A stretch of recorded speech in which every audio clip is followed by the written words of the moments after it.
For nearly 8 centuries, Rome was far more than just an influential metropolis.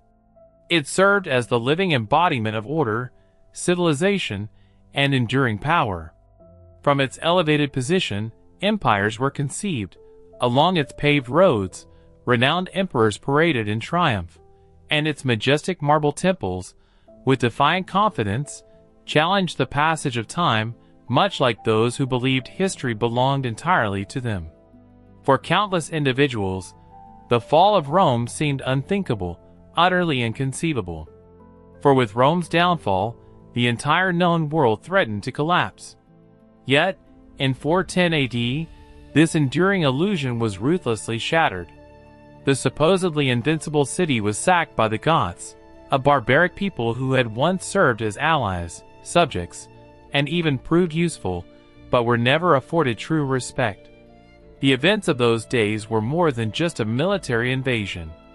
It was a devastating blow to the spirit, a symbolic wound from which the empire bled from within. The fortress walls, which had provided steadfast protection for centuries, were breached. The ancestral estates of aristocrats, who had once dictated the world's political course, were plundered and defiled with blood. And in the temples, where prayers were once offered to Mars, Jupiter, or Christ, now only cries of despair resonated. The eternal city fell under the onslaught of barbarian hordes, becoming yet another tragic page in the annals of history. Rome, once an inviolable symbol of power, was brought low. Its grandeur turned to dust, and its treasures plundered. This day marked the end of an era when the Rome of Caesars, senators, and gods ceased to be an eternal bastion of civilization. By the early 5th century, the Roman Empire, once indomitable, was a wounded beast desperately fighting for survival. The division into Western and Eastern empires, conceived as a means to optimize governance, had instead created a deep fissure, weakening political unity.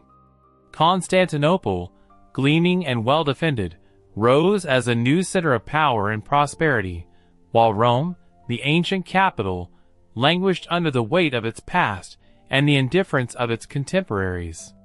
Despite losing its status as an imperial residence, Rome remained the symbolic heart of the empire, a city steeped in history, brimming with pride and grandeur, even if now in ruins. However, behind this facade lay a harsh reality. Its streets were filled with foreigners, its statues covered in dust, and its once impregnable walls showed treacherous cracks. The grandeur of the Circus Maximus and Colosseum era was a distant past, like an echo of an empire that once ruled the world, but was now unable to protect even itself. Originating from lands east of the Danube, the Visigoths were admitted into the empire as allies, bound to Rome by a fragile treaty. It was understood they would be granted land for settlement, broad autonomy, and respectful treatment. In reality, however, they were used as human shields in battles, scorned for their barbarian origins, and treated as disenfranchised tools in Rome's hands. Alaric, the Visigothic leader, having undergone the harsh schooling of military campaigns, was acutely aware of all Rome's vulnerabilities. He fought bravely for the empire, yet understood that his people had no rightful place within its arrogant and decaying structure. Discontent grew daily. The emperor's arrogance, especially that of the young and inexperienced Honorius, merely added fuel to the fire. Rome still stood tall, but its foundations were rotten.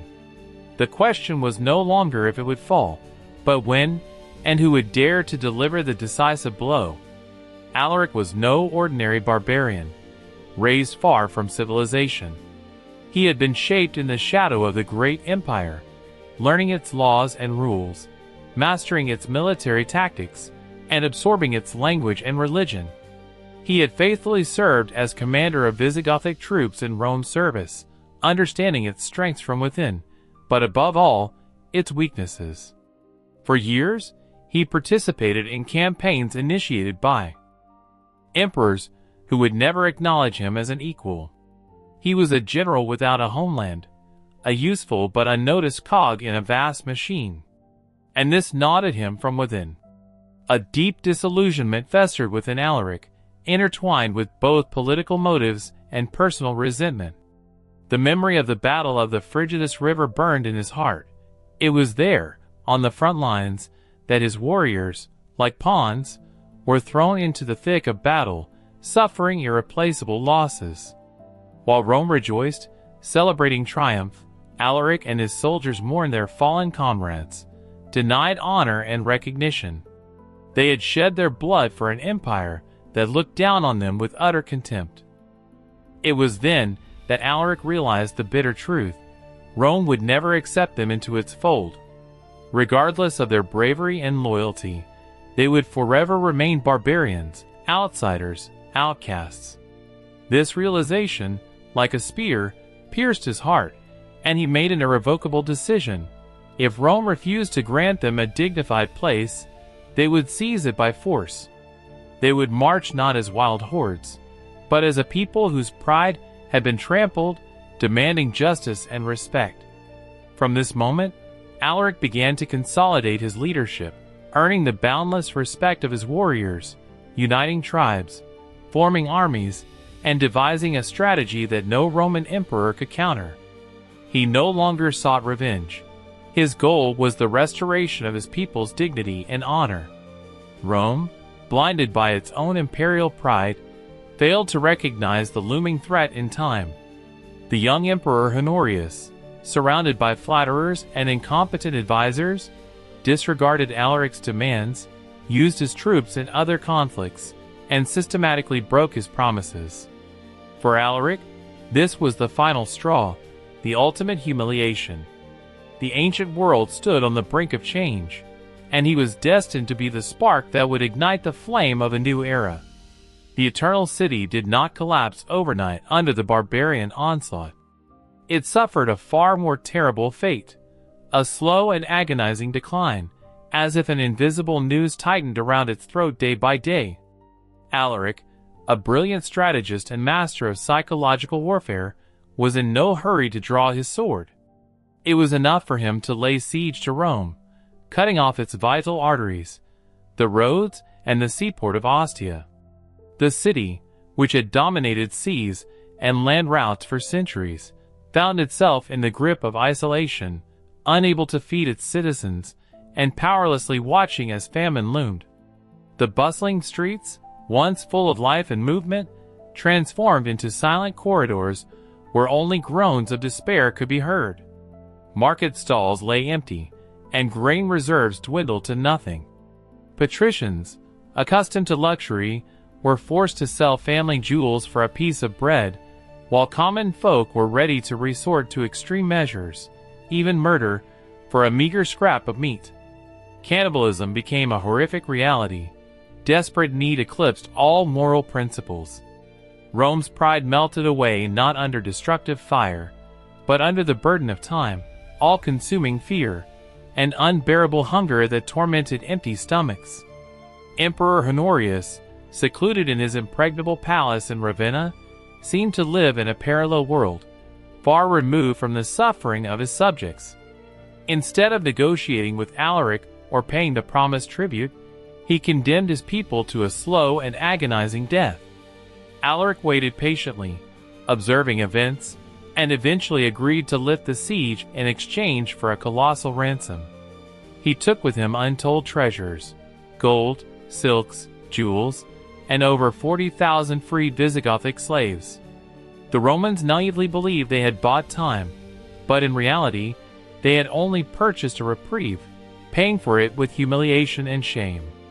It wasn't long before the Visigothic leader reappeared before the walls of Rome. This time, however, he did not beg for mercy. Now he intended to take by force what Rome had denied him for so many years. It was not only about material wealth, but also about the respect the Visigothic leader had sought for so long. And so, for the first time in nearly 8 centuries, the once impregnable city opened its gates to a conqueror. On the night of August 24, 410, Rome fell not to the thunder of collapsing walls, but to the creak of gates opening from within. Rumors circulated that slaves, driven by the hope of freedom, had unbarred them. Others spoke of betrayal and universal despair. But however it happened, it was done. The enemy had penetrated the walls that for centuries had been considered an impregnable stronghold. 30,000 Visigoths entered the city like a silent shadow. Torch flames illuminated from the darkness statues of long-forgotten emperors, ruined columns, and semi-demolished pagan temples. Within hours, luxurious mansions were plundered, untold treasures ripped from palaces, and ancient mausoleums desecrated. The dust of emperors, who once held the fate of the world in their hands, was scattered to the wind, as if time itself had turned its back on them. Yet, not everything was given over to fire and destruction. Even amidst the conquest, Alaric set boundaries. He issued a strict order forbidding any harm to Christian churches. The basilicas of St. Peter and St. Paul were designated as refuges for civilians. Many found salvation beneath their sacred arches, yet those of noble birth and the powerful had no such sanctuary. Neither titles nor noble lineage could protect them on that fateful night. For 3 days, Rome, the cradle of law and civilization, was plunged into a chaos of screams, despair, and all-consuming flames. Priceless temple treasures, gleaming golden candelabras, and sacred relics became the spoils of looters. And while this sack might not have been particularly brutal compared to other historical events, its symbolic significance was immense. Rome, once impregnable, was touched, humiliated, and wounded not by a powerful enemy empire or foreign invaders, but by those who had once sought refuge within its walls. The Visigoths did not erase Rome from the face of the earth, but they did something far more terrible. They cast it down from its pedestal of greatness. The city that had subjugated the world was now mercilessly plundered. After the deafening din, an ominous silence descended. A thick, heavy quiet hung over the ruined, desecrated temples, and the bodies yet to be buried. Rome, the eternal city, greeted the dawn in the shame of defeat. The sack stripped Rome not only of material wealth, it inflicted a deep wound on the very heart of an empire that had for centuries believed in its own invincibility. Hundreds of thousands of inhabitants fled the city. The exodus was horrific. An estimated 300,000 Romans abandoned their homes, seeking refuge in Egypt, Asia Minor, and other corners of the world where hope for stability still flickered. Many found sanctuary, but others were sold into slavery by local rulers who saw the collapse of imperial order as an opportunity for profit. Following the tragic sack of the Eternal City, the surviving Romans were plunged not only into economic ruin, but also into a whirlpool of spiritual discord. Interconfessional conflicts between adherents of Christianity and worshippers of the old gods reached their peak, poisoning the already gloomy atmosphere of general despondency. Each side blamed the other for what had happened. Christians saw the disaster that befell Rome as divine punishment for apostasy from the true faith, while pagans spoke of the wrath of forgotten and offended ancient deities. Thus, Rome bled not only from wounds inflicted by barbarians, but also from internal strife that gnawed at it from within. At the very same time, in impregnable Ravenna, Emperor Honorius continued to inhabit his isolated world, displaying astonishing indifference to the fate of his empire. Legend has it that when news of Rome's fall reached him, his first thought was for his beloved pet rooster, which bore the same name. Only after it was explained to him that it was the city itself, did he show a semblance of interest. His insensitivity was not merely a personal trait, but an ominous sign. Rome's political power, already weakened, was irrevocably undermined. The senatorial aristocracy lost its former influence and fragmented into separate factions. State institutions were stripped of their remaining authority, and the common people ceased to believe in the empire's ability to protect them. Deep within the Roman psyche, an irreversible shift occurred. For the first time in its centuries-long history, Rome ceased to be the unshakable center of the world transforming instead into a symbol of decline, vulnerability, and bitter nostalgia for a bygone era of grandeur. The sack of Rome in 410 AD did not lead to the immediate collapse of the Western Roman Empire, but it was a harbinger of its inevitable decline.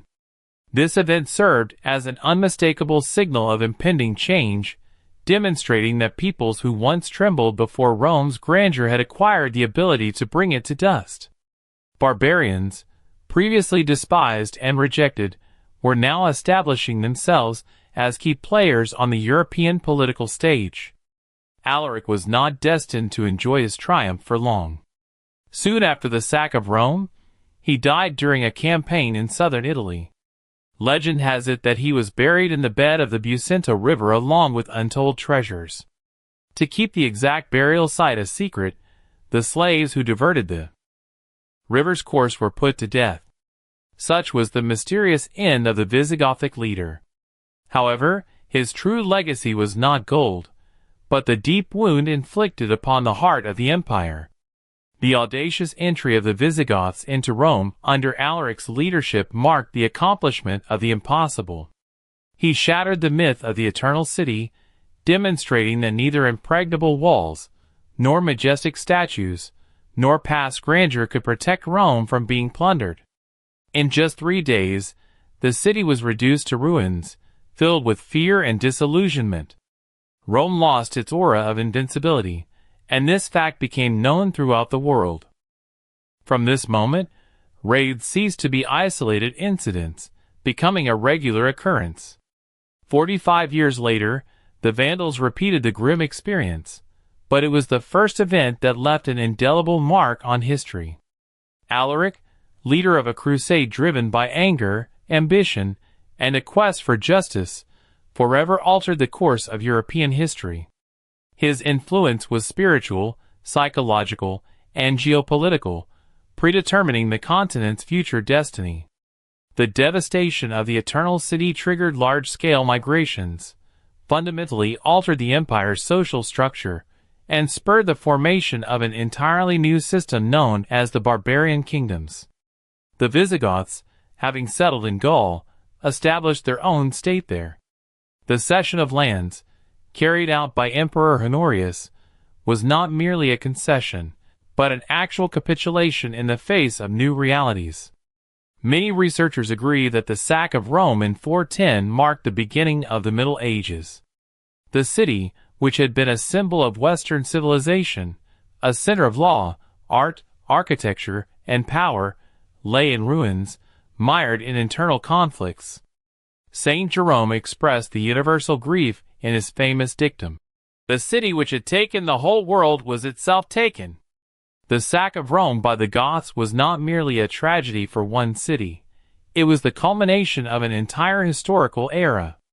For centuries, Rome had been the heart of the ancient world, the embodiment of order, law, power, art, and civilization. However, on August 24, 410, a turning point arrived. Alaric and his Visigothic army stole not only material wealth, but something far more significant, the belief in Rome's invincibility. This day left a profound mark on history, as the primary blow was not physical, but symbolic. The myth of Rome's eternity and invulnerability was shattered. The empire that once ruled the world realized that even the most powerful states are susceptible to decline. Thus began the gradual formation of a new world, characterized by greater fragmentation, uncertainty, and darker times. Yet, it was this very world that, centuries later, would again turn to the ruins of Rome in search of lessons about greatness and downfall. History teaches us that any empire, regardless of its might, can collapse at any moment if it forgets its origins and those for whom it exists.